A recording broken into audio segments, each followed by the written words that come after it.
welcome back. Now, the CR17 campaign documents remain sealed. That's after the EFF's bid to unseal the bank statements for President Cyril Ramaphosa's 2017 campaign to become ANC president was dismissed with costs. The party appeared before the High Court in Pretoria today, asking for permission to approach the Supreme Court to overturn an order sealing the documents in the first place. The party wants records of donations to the ANC president's campaign made public. Let's go to our reporter Moloko Moloto, who's been watching the judgment in this particular case, to give us more details. Moloko, what exactly happened in court? What did the judge say, made him make this particular decision?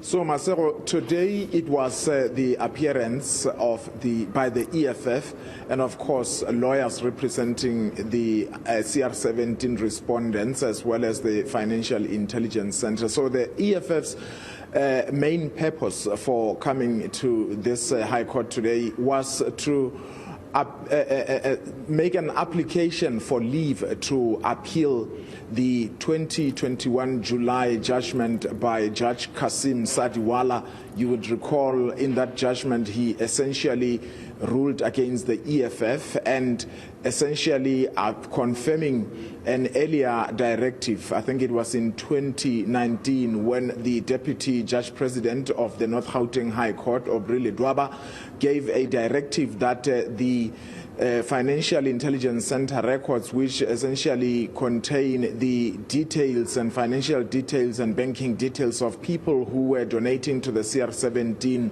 campaign, he decided that they must be sealed.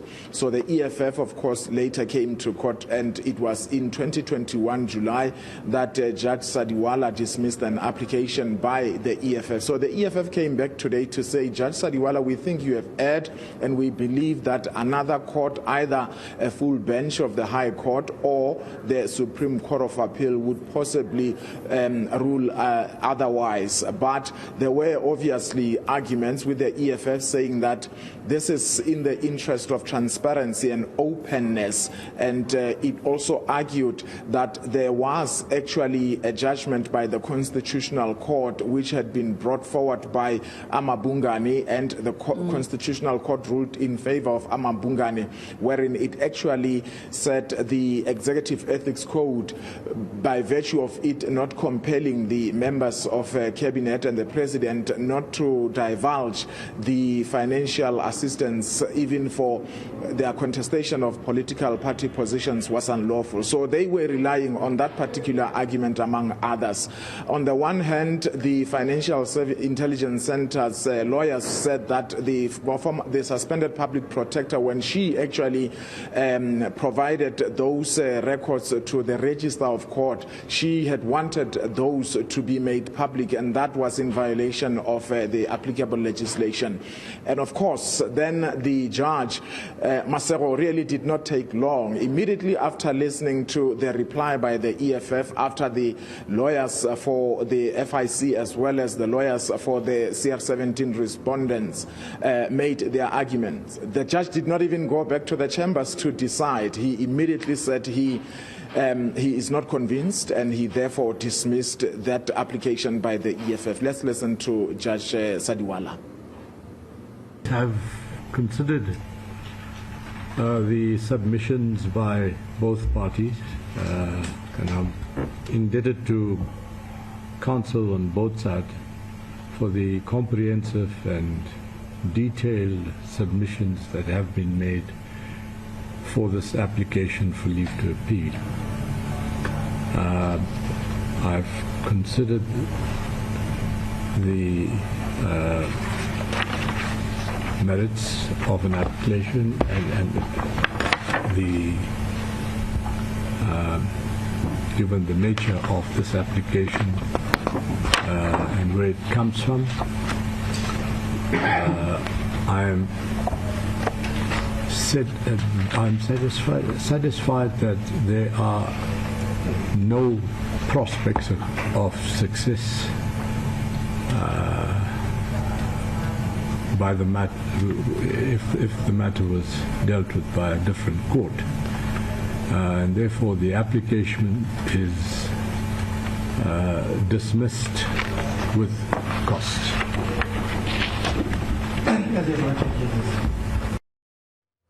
So what's the way forward? Where to from here? Do they have no other legal avenues, for instance, Moloko, if they want to continue fighting this? So, Masero, I think it's important before that for me to mention that the President, Cyril Ramaphosa, was not necessarily a party to this particular hearing today. He has said in the motion of no confidence, in a notice of motion papers that were filed here by his lawyers, that he, in his capacity as the President of the Republic, he is not affected and he therefore is not going to be party to this. But also he says that he will not necessarily be a party to this because even as an ANC member, he does not really see much need for him to be part of this.